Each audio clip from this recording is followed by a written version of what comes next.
Hi, I'm digital editor Gareth Slager for thefabricator.com. We're continuing our interview series with contestants from Metal Shop Masters, the Netflix show that recently came out. Today's episode, we are interviewing Las Vegas-based artist Luis Varela-Rico. What is your day job, by the way? I'm an elevator mechanic. Okay, so all right, I wasn't sure if that was still in the wheelhouse. So Yeah, it's still in the wheelhouse for sure, man. how long have you been doing that for? Since '07. Since '07. Yeah. Nice. So yeah, it's been really good to me. So it's been really hard to let it go. It's been a trade that's provided for me in many ways, financially, and also from all the things that I've learned in the trade. Rigging, hoisting, electrical, hydraulic theory. I mean, all the crazy things that elevator guys do. Yeah. So yeah, it's been really good. Welding is another part of the trade that's really important, obviously. So let's talk a little bit about your background. I know when we talked a little bit at SEMA with Josh Welton, you mentioned you had enrolled in art school and dropped out. Can you talk more about that? Yeah, that's right. I just out of necessity. I don't come from a rich family, and I was paying for myself to go through school. I knew I was definitely interested in art, but I also was pretty realistic. I knew that art wasn't going to, pay the bills unless I got super lucky. So I decided to take a more pragmatic approach to life, and I got an opportunity to get into the elevator trade, and I dropped the school thing right there. With the idea that I could still be an artist, but without a degree in art. I have an associate of arts. I don't have a bachelor's, but I knew that I could continue to be creative in whatever way I wanted to be without having gone to school and getting that degree. It was more a factor of having the money and the tools to do the stuff I wanted to do. Right. So that was, I knew that was something that I needed to get done. So I got into the trade and I learned a bunch of stuff, and I'm able to apply all that stuff that I've learned to the art stuff and my business. So I think it was a good move. Sure. And what art school were you enrolled in? I went to community college here in Las Vegas, and then I transferred over to UNLV. Gotcha.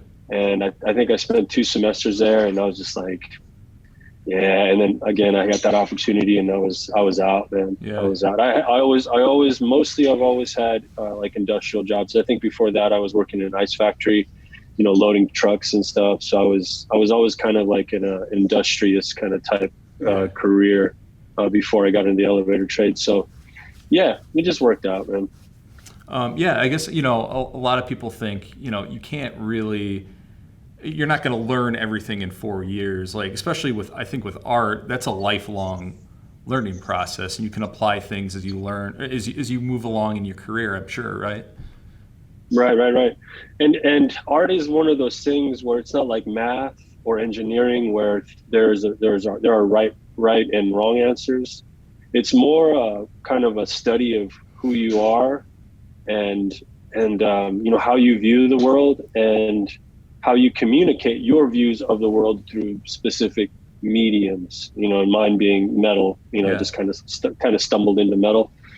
So yeah, it's not something that you need to go to school for. There's a lot of self-reflection involved in being an artist and being around other creative people, not necessarily artists, but just creative people, because, I get a lot of people that talk to me like, oh, I wish I was creative, but they're like, they're engineers or something, or they build bridges or they erect buildings. And it's like, well, there's a lot of creativity in a lot of the processes that you use that inspire me. It's like, wow, how'd you do that? Like, and then it just happens that artists take those tools and they do weird stuff with it usually, right.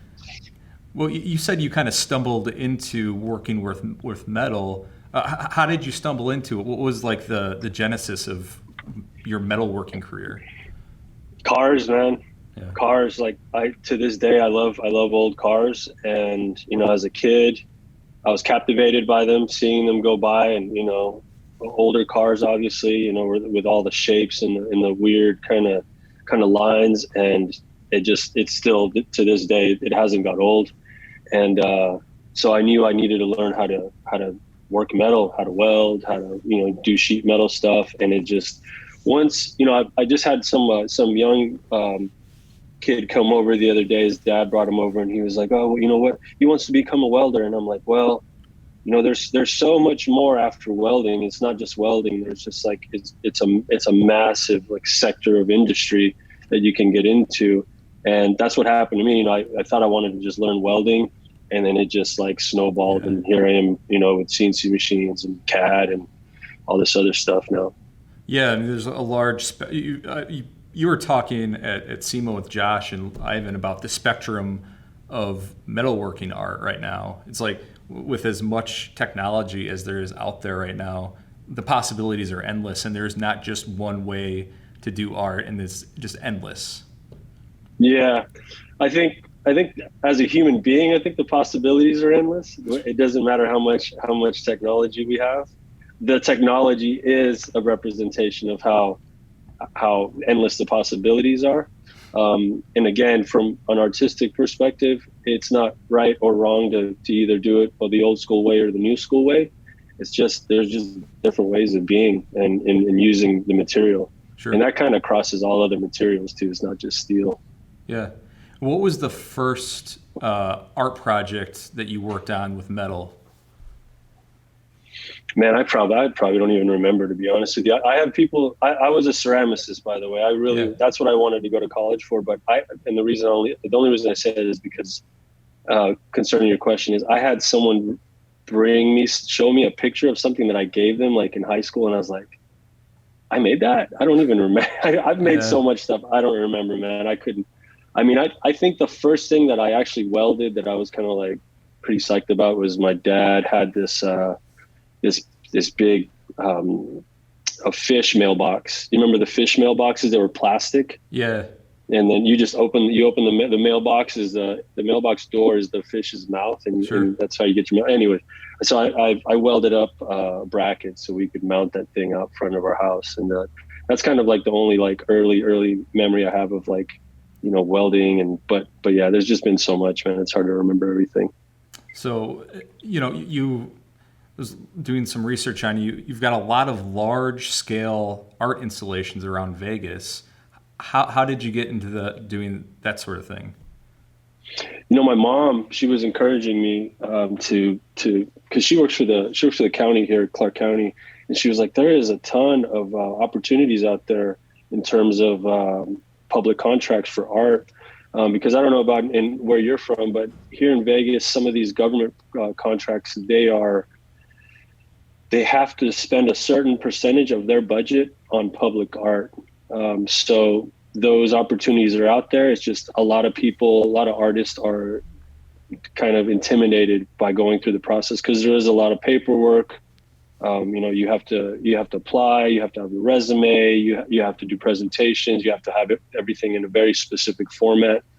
And usually artists have a hard time, fitting in those types of boxes. So yeah, I gave it a shot, and I spent a bunch of money on my first one. The budget was like $500 and I ended up spending like $5,000 on it. Yeah. But in retrospect, that project has pretty much gotten me everywhere I've gotten to now. It was kind of like the genesis of like me doing larger scale stuff. Sure. What was that project? I have like a 8-foot long hand that suspends off a ceiling. It's just, I actually called it organic study number 1 because everything prior to that was very geometric and flat because, I came from just working with flat material. And as probably many of your listeners know, it's unless you're unless you have a foundry or you're a very skilled sheet metal worker, it's very hard to make organic shapes out of commonly found materials. Everything's usually flat. So that was my first kind of experiment into trying to make like anything that had an organic shape. Sure. And it actually worked out pretty cool. It's actually one of my favorite sculptures that I've seen pictures of it, and it's just sectioned off pieces of sheet metal that kind of form a hand, right? It's suspended from the ceiling.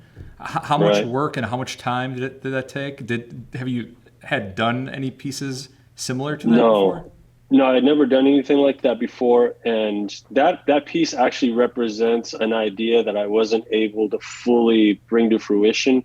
I was simultaneously, I was during that time I was teaching myself how to use the computer to help fabrication and learning CNC and all of that type of stuff. And I wanted to make a hand that was freestanding, or that I could sit on the floor. But it was made of like a kind of a crosshatch pattern, so it would have been a gridded hand. Yeah. But I had a hard time really figuring out how to make, because each intersection of each perpendicular piece, it would have been an individual like program, and I didn't know how to do that in an economic way, and I was just overwhelmed. So my second option was to just like layer it out and then suspend each piece, which still was a lot of work, because each piece had to be suspended. I think I gave myself like a plus or minus a 16th on each drop, each vertical drop. And that way, obviously if you're not precise with it, then it doesn't look right. So you gotta consider every single angle too, I'm sure. Yeah, absolutely. It was, I didn't know what I was doing. I knew what I wanted to kind of do. And, it's just like anything else. You start at one point and you just like learn as you go, and things have changed tremendously since that.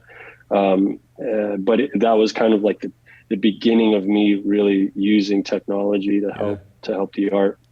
And what was the second piece I think I saw on your list was Organic Study 2, right? Organic Study 2 was kind of like the next study in organic shapes, and I'm not a baseball fan by any means, but if anyone actually goes out and looks at my website or my Instagram, it's just a giant hand holding a baseball, and I took a swing, no pun intended, at a contract for the county. The county was building a really nice baseball park here in Las Vegas, and they wanted a central kind of focal point kind of sculpture. So I pitched my idea and I got it. And that was kind of like an evolution of what I've learned in CNCing. And at that time by that time I had bought my own CNC. The first sculpture that we're referencing, I had zero experience with CNC. I had no CNC. I actually made files and I shot that out to a local machine shop and they lasered those out. So by the time we get to Organic Study number 2, I'm actually taking on the entire process from design, CAD work, making my cut files, ordering materials, moving material, all that stuff. And that was I think if I remember correctly, 15-foot tall sculpture that's made out of 1/2-inch thick layers of mild steel. They were 1 inch wide. So if my math was right, I think there's like 360 layers that we ended up welding together to amass the sculpture. So it weighs 19,000 pounds. It's hollow, it's welded, it's engineered, it's bolted together. It's just a crazy. I don't think I'd ever do that again. It took me 6 months, again, with a full-time job after work. It took me 6 months to get it done. That's the scary part about having crazy ideas. It's like, you get really excited about stuff and then you start actually doing it. And it's like, oh man, what did I sign myself up to, man? Yeah. And I learned a lot about budgeting and, making sure that the money was right through all these processes. But I mean, I can't even lie, I'm basically stumbling my way through all of that stuff. But for me, it's kind of the best way to learn. I'm not opposed to asking a bunch of questions to people that know, but sometimes you get in areas where you're doing things that other people aren't doing and there's no one to ask. So you just got to kind of like, take opinions in aggregate and just make the best choices you can and hope for the best. And it's been working out so far. I haven't gone upside down on any of my projects. So. Right. Well, so now you got like a 15-foot display of like just you figuring it out on the fly, right? And it just kind of worked out. Yeah, and I look at it now. I went back, actually, when Frank was here, that's weird, he's calling me right now. As soon as I said his name, his face showed up on my phone. So funny. I took Frank there, and I hadn't seen it in a while, because it's been a part of the valley that I don't visit very much, but it had been probably a year or a couple of years since I'd seen it. And I was like, oh man, look at all those mistakes. And I could just pick it apart. just like anything else, the people that never seen it or that don't know the process, they're like, oh yeah, that's great, blah, blah, blah. But I look at it and I'm like, oh my God, man. Yeah. Like if I could do that again, I wouldn't, but if I did it again, it would come out a lot better, Yeah, that's funny how, only you can see those critical things where no one else, they just see like an awesome piece of work. Yeah. How do you apply, you were talking about your career as a elevator technician. Mm-hmm. How do you apply that work into your art? In many aspects, when it comes to just, like wiring up the shop, for example, I got a 3-phase Hypertherm 105. I happen to work with 3-phase, anywhere from 480 to single phase 220 at work. So I'm familiar with wiring and knowing how to run my own pipe and EMT, bending EMT. So there's that, which supports the art. A lot of the big rigging and hoisting, like we also work on escalators. And back when I worked in construction, we did a lot of hoisting, like escalators come pretty much in one piece without the glass and all the stuff on the top. So we would have to rig them, and we have to understand how to lift like really big stuff. So when it came to doing my own installations, I was comfortable with moving gigantic. Yeah, I mean they're not gigantic, but some of the sculptures that I've moved in one piece weighed up to 16,000 pounds in one go. So, if I didn't cut my teeth in the construction side of that industry, that would have been a pretty arduous task for me to take on like first time. So, I can go on, like just a bunch of stuff. Yeah. It's been really good. Welding, we don't do a lot of specialized welding in the field. I don't know if any other fields feel the same way, but I think that they're trying to take a lot of the hand kind of skilled labor out of the trades, at least, from my perspective here in Las Vegas. But we did do a lot of we did a lot of stick welding in the field. We don't do any TIG or hardly any MIG in the field at all. It's all stick. So, yeah. Gotcha. Which is a process I don't really use that much. Sure. So how many years have you been doing these large scale art installations between the first one you did and the most recent one? I think since 2015 is when I really started kind of cracking off. Yeah. And then I kind of got on a roll, and I got like 4 contracts and just kind of hit them back to back to back. And, learned a lot. I was able to tool up pretty strongly. I got my 5x10 with plasma. I got a big old brake now, and just a bunch of tooling, because that's what I did. Is instead of paying a machine shop to do all the work, or there's actually fabrication shops out there that specialize in making artwork for artists that they conceptualize, and then they just pay machine shops to build stuff. Yeah, but I knew that as a service.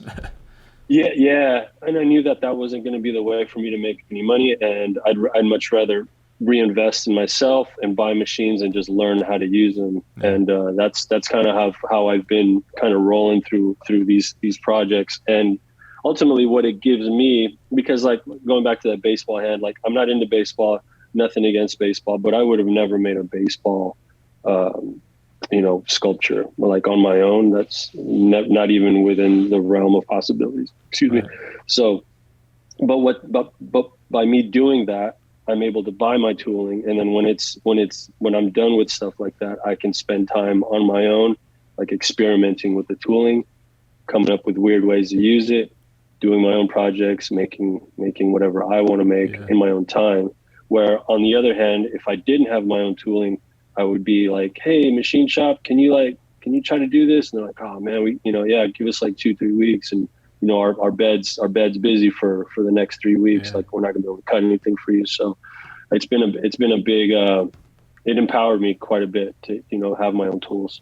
Yeah. And like you said, it gives you ownership of the end-to-end process, and you can probably like tool around and kind of play with different settings on it too. And it probably has it helped you work with other artists who are kind of experimenting in the same field using metal? Yeah, a lot of what I've been doing lately is just I've been kind of filling that role that I just described, of the machine shop doing the work for other artists.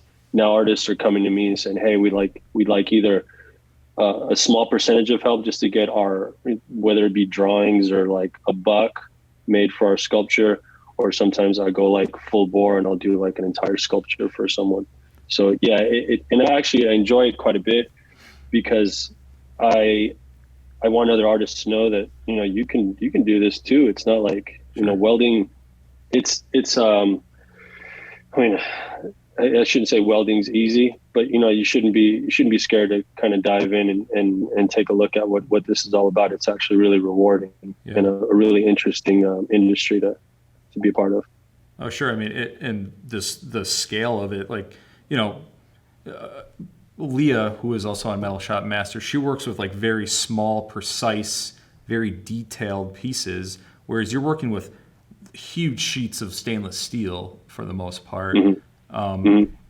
Of all those large installation art pieces you've done, which one has been your favorite? Because I know you said baseball isn't your thing, but it was, kind of worthwhile. It's because that was a huge learning process, getting that ball in that hand. But right. Of all the large scale, what's been your favorite? Yeah, that first one, man, that hand, just because it has so much, has so much value in terms of giving me momentum. And people, I think it was like the first piece that kind of helped legitimize like me as an artist and the way I was thinking and what I wanted to do, because there's no one around here that is doing stuff that big. And I shouldn't say it's hard to find, but a lot of artists that work large, they usually contract the work out. And I've really been like Frank Ledbetter and I have been talking about this. It means a lot to us when we see work that we know that the artist has like made from, from conception all the way to like putting it in. Sure. It means a lot to me, because anyone can draw something on a napkin and hire someone to build it, but it takes a special person to like conceptualize, cut, build, weld, all that stuff, make all the mistakes, move it, the logistics. It's quite a bit of a process. Yeah. I mean, that's part of the whole end-to-end part of the art work of it too, right? Just having the full ownership of it. So how did Metal Shop Masters come to you? Metal Shop Masters, if I remember correctly, it was social media. I think that's where they contacted me, and then there was a bunch of back and forth between a few different entities, because if I understand correctly, they kind of hire, like they outsource like headhunters that are out there scouring the internet, social media, whatever it is, and then they bring them back to the producers. And so I think that's how that ended up working. Did they say if there was a single piece of work that you did that kind of separated you from other people they were considering? Not really. Again, because I think the producers didn't even know like exactly like how this was going to work out. So the people that were headhunting for them, really, they probably had, a brief like, hey, we need some like metal artist. And, you and I both know that metal artist is a really broad kind of spectrum of people out there. So I think they were just like, I don't know, they were just looking at art that stuck out to them. And I happened to get lucky. Someone thought my stuff was interesting enough to bring to the show. And I'm sure there's other variables that they were considering, to bring people to the producers. But it was a strange. I didn't even think it was real, to be honest with you, at first. You keep hearing that from almost everyone. Talked to Ivan earlier, and Ray said the same thing, that they thought they were, someone was pulling a fast one on them. Yeah. So did you have? I mean, other than that, did you have any other reservations about going to do a reality competition show? Because sometimes reality shows like that can kind of bastardize the whole concept and make it more dramatic than it is, and it just doesn't really show it in a true light. Absolutely. My biggest reservation, I had two. Biggest one was I really don't like being in front of cameras. I really don't like public speaking. I've gotten better because of the projects I've gotten. I've had to get up and talk in front of a bunch of people, but still, it's not. I've never dreamt of being on TV, especially a reality TV show. Yeah. Because that's really what it is, right? And then the other thing is, I read the contract, and it was pretty much like, hey man, it's not our fault if you look like an idiot after this. Once we put the show out and people like cussing at you in the streets, for whatever, like, it's not our fault. So really, and there's other things in the contract that kind of made me take a step back. But I have an uncle that's really he's into the arts, and he's owned a gallery, and I was talking to him, and kind of coached me through it, and he was like, dude, don't miss out on this opportunity. This is such a great opportunity. You're gonna get to meet a bunch of people and travel, and he was right. And I definitely don't regret doing the show. It was a great experience, and obviously just merely because I was able to meet the other cast members, and we're still in touch and doing stuff together. Post-production and everything now. I kind of view you as almost like the glue guy, because it looks like you've had Ivan out during SEMA when we met, and you've had Frank out, and it looks like you've done work with Seven. What kind of did this come naturally, or is it just you guys just all clicked? Yeah, I think a little bit of both. It's funny that you say that, because Leah had actually called me Lou the Glue. Yeah, because for whatever reason, I'm at the intersection of kind of everyone. What happened is I got a job in Alabama, and I ended up basically recommending pretty much the whole crew to the client, and that's how we all kind of saw most of each other once after the show. So that was kind of the beginning of it. And then like you mentioned, Frank came out and Ivan came out, and I plan to go see Leah next. I'm going to go up to Oakland. So yeah, it's just kind of naturally kind of happening as it works out, Yeah, I mean, the camaraderie just seemed natural anyway in the show. Like it never came across like you guys were pitted against each other emotionally. Like maybe competition wise, yes, but they never made it seem like you guys were at each other's throat to make drama or anything. You guys were all there to kind of support each other, like also while trying to win. Yeah, and what was interesting, I don't remember them prepping us in any way or telling us we needed to, behave in any certain way. But what was seen on the show is just literally what we gave them. Yeah. So everything was sincere. Everything that you just mentioned was definitely sincere.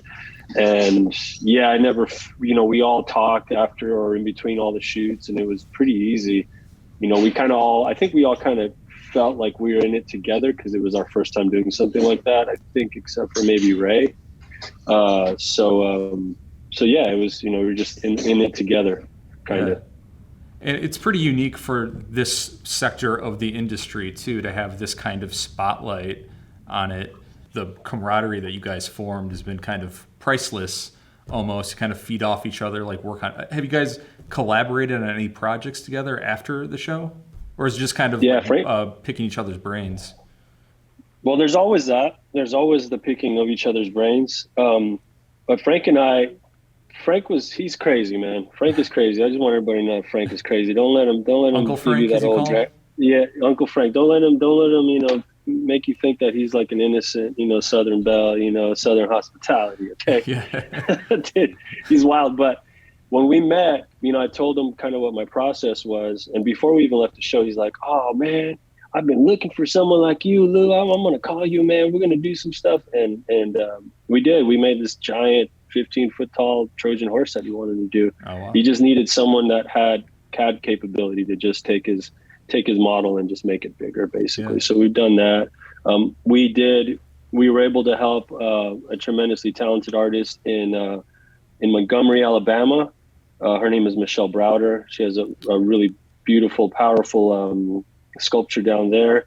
And Ray had a hand. That, actually. Ray. Mothers of Gynecology, right? Yeah, the Mothers of Gynecology. Yeah, I wanted to ask you more about that, because it looked like a super interesting piece. Like what was the idea behind that? How did you fall into that? this another artist friend of mine, she invited me in. She's out of San Francisco. Her name is Dana Albany. And she was like, "Hey, I need help." And it was, I need CAD help with this stuff. We want to make basically a buck.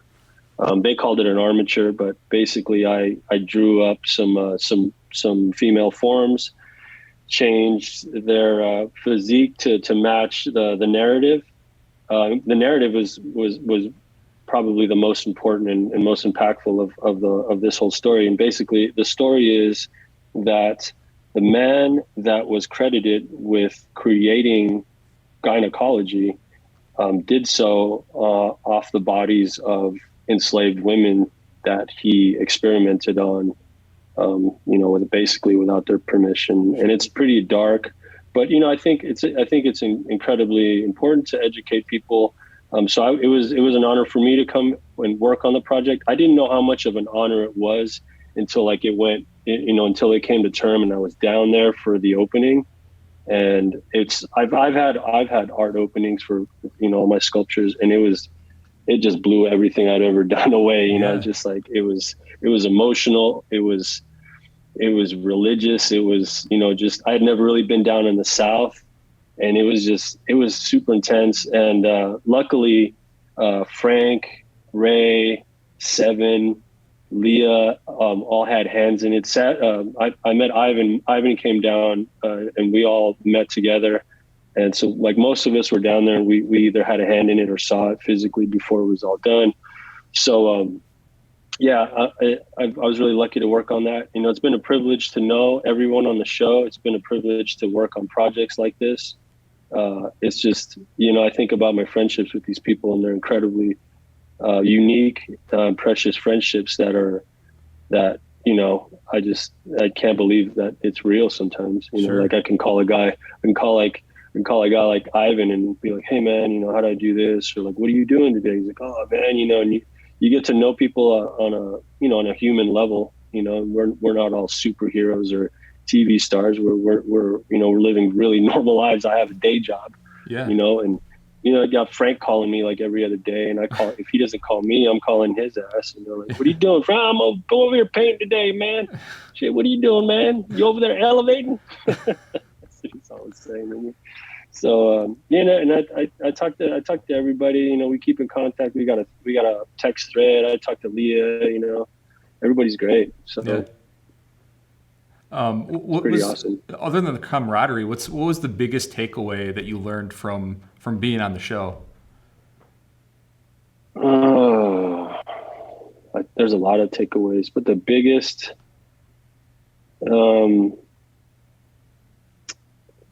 I don't know, man. I have this inferior. What do they call it? Inferior complex. Yeah. I mean, and I guess it took me to get on a damn TV show to be like, "Hey, man, you're doing all right, bro. Yeah. It's not bad." Because you start looking around, you start looking at the company that you're with, and it's like, geez, like So I guess it really helped my confidence and like further help legitimize my process and what I'm doing. Because you got to be honest with you, being an artist, you're me specifically, just having a day job where you're doing like normal work stuff, that society accepts as like a normal life. And then you spend your after hours like doing like making whatever bird sculptures or doing weird stuff. Yeah. And then like saying, "Here world, check this out." And it's really it's kind of an intimate thing that you expose the world to. So it's just, it's a weird place to be in. So it's hard to, kind of put yourself out there like Sure. that sometimes, let alone on TV without a plan in front of however many, thousands, millions of people have watched the show or whatever, going to watch the show. That to me wasn't as insane as in the beginning as it is now, because when you're doing a show like that, you don't really think about, like what you're doing. You're just like, you're thinking about what you're doing, but you're not thinking about like the grand scheme of things. Like you're creating art in a very, very, very tight time frame that people are going to watch and like judge you on. It's just like, it was a pressure cooker of creativity. And it was rewarding. I mean, I think it showed us all like what we're made of, and it actually taught me that I could do a lot more than I have been doing. Sure, You know, right. like I made like so much stuff in 2 weeks. You know, Yeah. I haven't made that much work in 2 weeks since probably I was back in college. But Well, it's yeah, funny. I it's a mean, you trip. see, you know, in those tight time constraints, you guys made some amazing stuff, right? I mean, that Thanks. the challenge you won, the mobile challenge, with the suspended pieces that you gave like a vertical motion to, that Right. was incredible. And you did that in what, 10 hours, right? Yeah. Yeah. I think that was 10 or 12. Yeah. Yeah, Thanks. and then you look at, you know, people see that and maybe they won't, you know, do further research about what kind of art you guys do. And then you look at what you actually do, and it's even more incredible. So, you know, I think people judging within that 1 hour, 45-minute time frame that they're watching the Yeah. show are actually really missing out on what you guys do in real life too. And let me tell you, to support your what you're saying, that doesn't ring truer, more true than with Leah, because you know, she got shot out pretty early, Yeah. and I didn't know. Actually, I was following Leah. I didn't know Leah. I think she was one of the few people that I was following before I got to the show.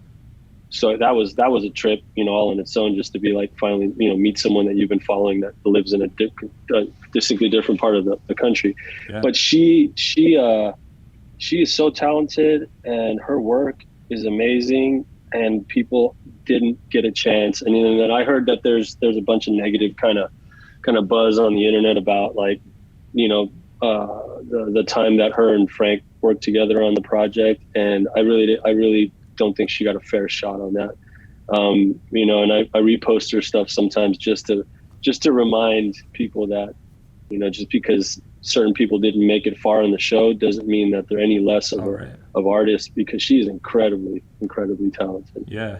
I mean, I've been, you know, over the last couple of months, been checking out all your Instagram pages, and hers especially. Like, you can just like, you have to like zoom in on some of her posts just because there's so much intricate detail to it.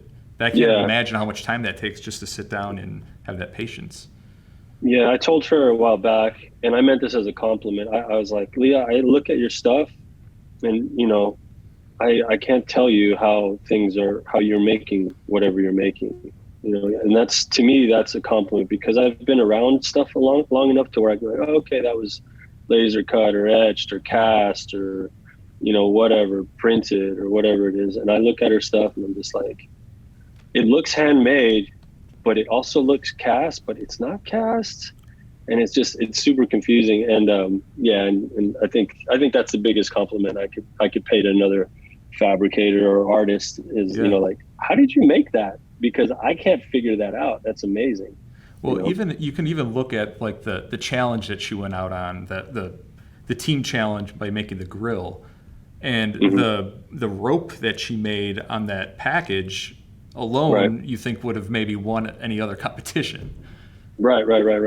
It's just the TV setting, that format is so weird, man. And the way, I think the show had an identity crisis. You know, was it a fabrication show, or was it an art show? Follow the rules and not really be an artist, or be an artist and say, F the rules. I'm going to do something wild, you know, and pay attention to detail, or just get big and do something crazy and don't worry about welding, or like, hey, we're going to look at your welds, you know, because I guess I consider myself a welder. I'm definitely don't consider myself to be the best welder, but welding is not my priority. It's just a medium. It's just a means to an end for me. It's not what I focus my time on, you know. So, and then there are people on that show that are better welders than others, or, you know, whatever. So it was really a weird place and a weird way to kind of have an art show. Because, you know, again, was it an art show or was it a fabrication show? And I think it was a little bit of both. And that rung true by having David and Stephanie as the judges, and they had a tremendously hard job. But you could see that obviously the technical criticism came from Stephanie and the artistic criticism came from David. Sure. So I hope that the show gets another season. I think they're going to be the judges again if they do. But I hope that they can make some adjustments, in terms of production and just to kind of maybe help the identity of the show, and just to make it more clear to the viewers, like, this is what this show's about. Like, don't worry about rules or worry about rules, because it felt like, some challenges they were more worried about rules, and then the other challenges maybe they weren't as worried about the rules. It was kind of hard. It was a pretty difficult environment to be in from that perspective. Lots of fun, but yeah, as you can imagine. I mean, that's a lot of concept to pack into like a 40-minute episode, and then only to have, I think, 6 or 7 episodes. You don't really get the full feel of the processes that are involved. No, absolutely not. And that was another part. Is like you're seeing 12 hours or 10 hours or 8 hours, and whatever it was. Were they like 30-minute, 35-minute long episodes or something? I just remember when we had a viewing party, and I was like, man, these are really short. Like, there's so much stuff that's missing. And I know that that's how TV is. That's how reality TV is. You're not going to get all the sauce. But I mean, that's another hard job. Whoever had to put all that together and package it to make it look like a certain way and keep that narrative going, that's hats off to them. I definitely can't criticize them for it, because I know that was a tough job. Sure. So, but yeah. So just 2 more questions. One, Joe Coy. That guy's hilarious. What was it like working with? I mean, obviously, stand-up comedian, world famous. Probably doesn't have a lot of metal fabrication knowledge. What was it like having him on set? To be honest with you, other than the hotel, when I saw Joe Coy, that's when I knew. Like, I was like, oh, this is serious. Because I know Joe Coy. Like, we had tickets to go see him, but COVID canceled that. I'd seen his Netflix specials. So when I saw him like on set, he was like just on the phone in the corner, and I walked right by him, and I was like, oh man, like, this is Joe Coy's. Like, what? Yeah. What's going on? it was a trip. Some of the other contestants didn't know who he was, but it was great, man. The dude really, he's the guy that you see on TV. That's who he is. He's hilarious, really nice guy, easy to get along with. I had a blast. We had a blast. He had us laughing the whole time. That dude cannot read lines to save his life, man. That's funny. Just like a lot of the time that we spent on set was just sitting there, like having to react to him saying something, because he would like get halfway through it and like, have to start over, and he'd just like, shit, man. I'm sorry, guys. I'm sorry. Let me do it one more time. Right. What's next for you? Like, what's the next big thing that you're working on? I've got 3 projects, pretty good sized projects. One for Starbucks reached out to me, and then the Ronald McDonald House reached out to me. I don't know if you ever heard of Ronald McDonald, but I'm going to be doing a sculpture for them, and they've kind of given me carte blanche. They're building a new Ronald McDonald House here in Las Vegas, and they want like a relaxing Zen style sculpture that it's going to be in the middle of their courtyard that has a water feature that kind of drips water over it. I think I'm going to be doing some Core 10 stuff with maybe some some Japanese style garden, like raking, for people that come, so they could have like an interaction with the sculpture. Ivan and I we've been talking about doing an art car since we were on the show. Frank, I think, is going to be a part of that. Tom has expressed interest in being part of that. So I don't know if we're going to make it to Burning Man this year, but we definitely are going to be making some art car stuff. The art cars just like totally captivated my imagination. The art installations are just amazing. So I want to go back. I've been there once, and luckily I was a part of a team that was there to do a sculpture. But I want to go back with some of the crew or all the crew, whoever wants to go, and blow the doors off that place. Yeah. I think that'd be really cool between all of us, I think we can really do something substantial. Yeah. So I'm excited about. I mean, there's a ton of stuff I want to do, man.